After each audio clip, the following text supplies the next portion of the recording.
All right, welcome back to another video. Today we're going to talk about the rent prices and why they have exploded in the past couple of years. So it's a couple of different things that resulted in this predicament we're currently in. So let's look at some TikTok videos and see what people have to say.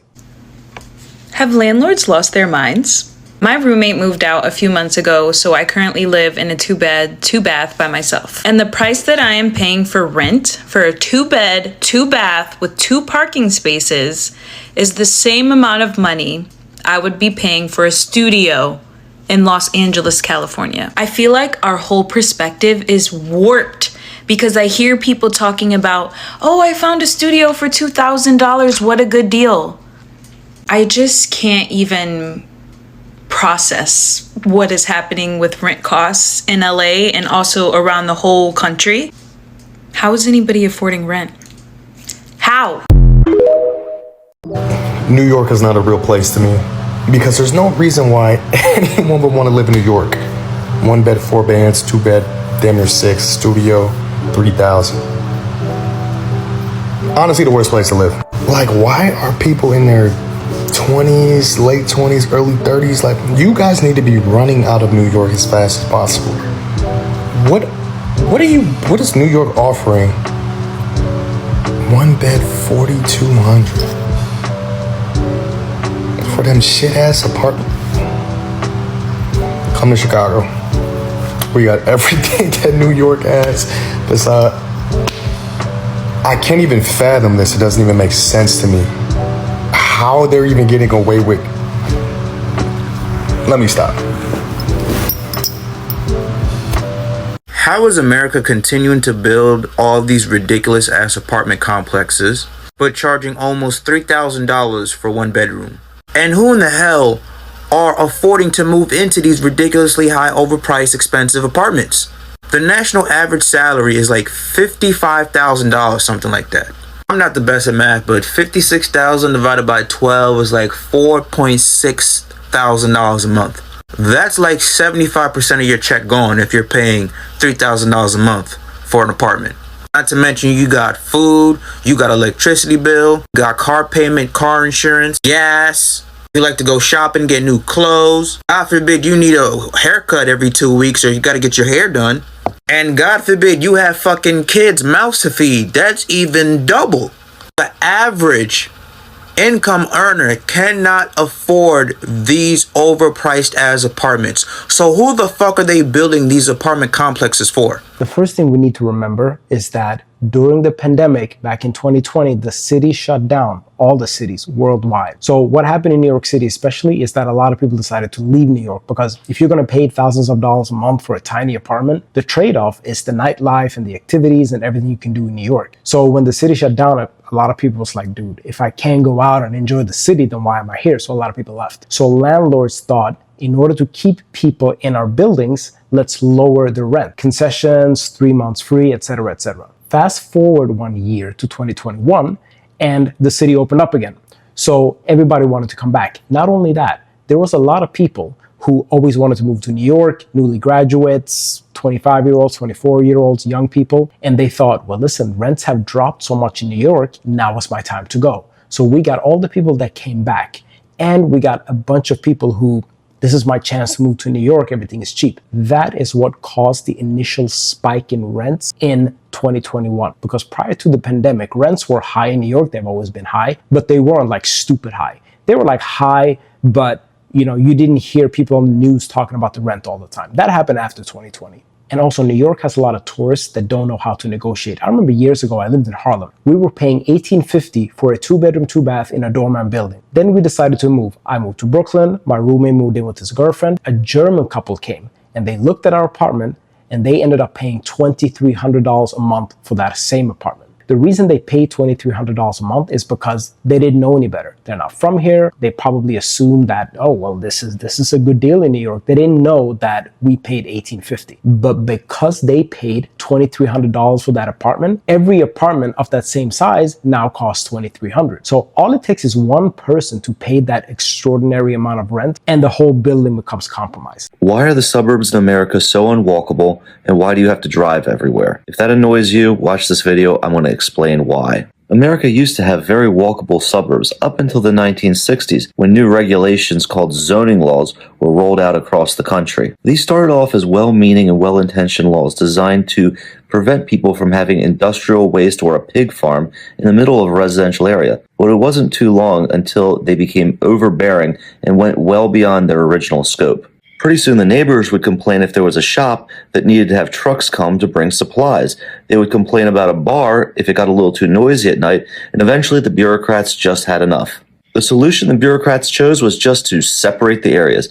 Make a big box, call one area residential, another box, call one area commercial. And if someone wanted anything to do with commerce, whether it was a bar, cleaning, shopping, whatever, they had to leave from the residential area and come down to the commercial area. The problem was there was a lot of distance between the two, which required cars to get to. This forced Americans to make a difficult choice: either live in the city in smaller houses and have the convenience of being able to walk where you wanted to go, or live in the suburbs and you'll have to drive anytime you needed anything. It's only been in the last 15 years that American development has started to reverse this trend and have shops close to where people live. And even that has been very difficult. I was talking to a developer, and to integrate commercial space with residential space can sometimes take over 3 years of negotiation with the local county and the local zoning board just to get a simple shop put next to a residential area. If you're ever wondering why it's difficult to live in America without a car, just blame your local zoning board. They've made it impossible to build walkable suburbs. Zoning laws, in my opinion, are the number one factor and reason why homes are unaffordable today. A bunch of old people get together and make up these zoning laws. And what does it do? It restricts building of new homes and new developments. It artificially limits the supply. Don't you ever wonder why, when somebody buys a large piece of land, it gets approved for maybe 8 or 10 3,000 plus square foot homes that sit on 1+ acre of land? At the very same time, it could have been approved for 30 or 40 1,200 square foot homes that sit on a third of an acre. Zoning laws are doing a lot of damage. I know investors buying homes, that plays a role too, but Another thing we need to talk about is America's zoning laws. So zoning laws were created, I think, in the 30s and 40s in order to create separation between residential neighborhoods and commercial neighborhoods, because you don't want a shopping mall next to your house. So it made sense in the beginning. So you usually have these residential associations who control what can be built. And there's something called NIMBYs, not in my backyard. I would love for you to build more housing, just not where I live. Because if you build more housing, then it's going to lower the value of my property. It's also called NIMBYs. And for a long time, America has had this law where you can only build single family homes in a large part of the country. So it limits multifamily housing. So a lot of young people, they're not just going to buy a house when they're 21. They want a small apartment, maybe share with the roommate. A lot of that stuff is very restricted because of these zoning laws. So it becomes really hard for regular people to just get a home somewhere. And when you do have a developer that actually wants to build these multifamily housing, they are blocked by red tape and associations and homeowners with a lot of money. It's very difficult to even get anything through. And in those few instances where it actually goes through, the costs are so high after all the litigation and lawyer fees and meetings and etc. The only thing they can build is actually luxury apartments, because how is they going to recoup all their costs? We've got some serious real estate news right now. The Government Accountability Office found that institutional investors may have contributed to increasing home prices after buying up homes in bulk. Big landlords are secretly setting home values by refinancing thousands of houses at once.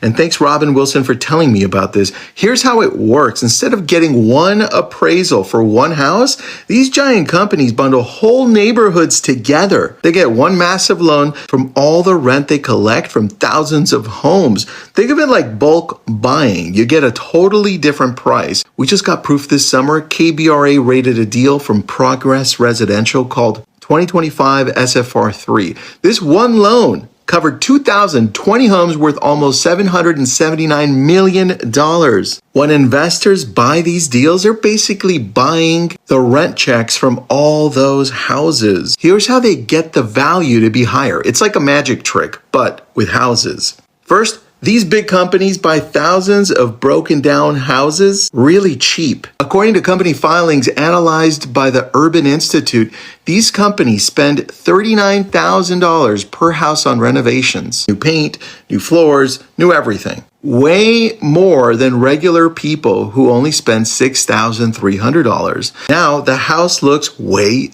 better than before. But here's the sneaky part. They don't sell the house. They rent it out. And because it's all fixed up and in a good neighborhood, they can charge high rents like $2,000 a month instead of $1,000. And that's a big difference. When they go to refinance, they tell the bank, look, bank, our 2,000 houses collect $4 million in rent every month. The bank gets excited and says, wow, those houses must be worth way more than we thought. So they give them a huge loan based on all that rent money. This is pricing out regular buyers. When these companies set the value of their houses really high using rent money, it makes all the other houses in the neighborhood worth more too. So when you try to buy a house, you're competing against these fake high prices that were created by rent, not by what families can actually afford. And this is huge right now. KBRA shows there are 41 big deals like this covering over 121,000 homes worth almost $28 billion. That's enough to move an entire market. Companies like Invitation Homes are constantly moving their debt around to get better rates. When they do, it can change what homes are worth across whole cities. And here is the problem. This is pricing out regular buyers. When these companies refinance in bulk, they're basically setting new higher price points that become the standard. Now, when you go to buy a house, you're competing against these valuations that were set by massive companies, not regular families. Think about it. If a big company refinances 2,000 homes and values them higher, those numbers flow into what banks think your neighbor's house is worth. You end up paying more because some giant corporation decided their whole portfolio was worth more money. What do you think about all this? Follow me for more daily real estate news and subscribe to my Substack. Let's talk about private equity. So we've heard so much that private equity is taking over America. The idea of like a Wall Street landlord didn't take off until after the financial crisis in 2008. So a bunch of Americans lost their homes in foreclosures, and then you had these giant private equity firms who just came in and bought everything. So they financialized a house as an asset. They made it into a financial asset, kind of like a stock. And they didn't just buy like one or two houses. They bought like 50,000 houses, and they bought them in bulk, and they bought them at rock bottom prices. So before you used to have like mom and pop landlords, now you had a huge bank or investment bank owning all these properties. And because they had access to cheap capital, it was so easy for them to scale. I mean, they can get loans at like 0.9% interest rate. And for renters, this has been brutal because think about it. If you own a building with your family, you're very sensitive to rent prices. You're very sensitive to economic downturns. You're sensitive to everything. You can lose your home if something goes wrong, if enough people move out. Private equity firms don't think like that. They can lose money for years. They have so much money, so much cash. They call it dry powder. If you're renting an apartment and the landlord likes you, they might just give you a good deal because you're a reliable tenant. Private equity firms don't think like that. They will kick you out if they can get $1 more on their rent. All they care about is maximizing their yield on their asset because someone is always willing to pay more than you are. So the problem is that houses became a financial asset class. It's not even a utility anymore. It's just an asset class. It's like stocks. Landlords, please take this advice, okay? If you have an apartment priced at $4,000 and you can't rent it for the first, you may have lowered the price. Did I say right? You should have lowered the price to $3,800, even $3,700. You're still going to do better than if you missed the first of the month. Do you understand? Because you just lost $4,000 when you missed the first of the month. So why are there so many New York City apartments that are empty?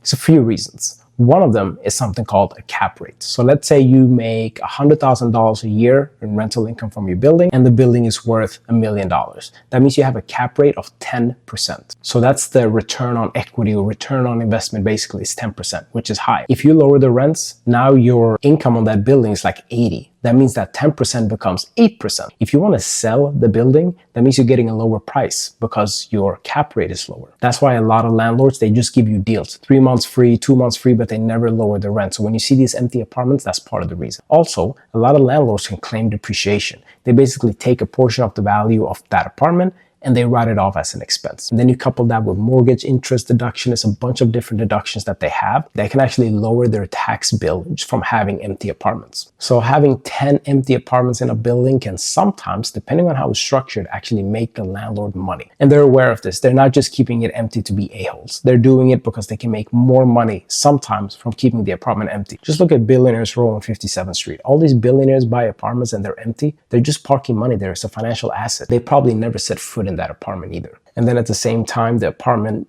appreciates in value, or the building appreciates in value. Like, they're making so much money and they can probably borrow against that asset. Like, there's so many strategies that people use. They don't really care if people are homeless and can't afford to live in New York. They don't care. It's all about money. And that's the issue. We think that housing is a utility and it's a right, which it is. But for landlords, it's nothing more than making money. Like, that's it. Like I've said in several videos before, the main purpose of any company is to make money. It's not about the product. It's not about I'm passionate about building, real estate. It's just about making money. So big picture is that houses and apartments, they're not just utility and places where people live. They are financial assets. Look at them as stocks. So people are going to use them to try and get the highest return on their investment. Thank you for watching this video. I hope it was helpful. Let's get a discussion started in the comments and see if we can learn something from each other.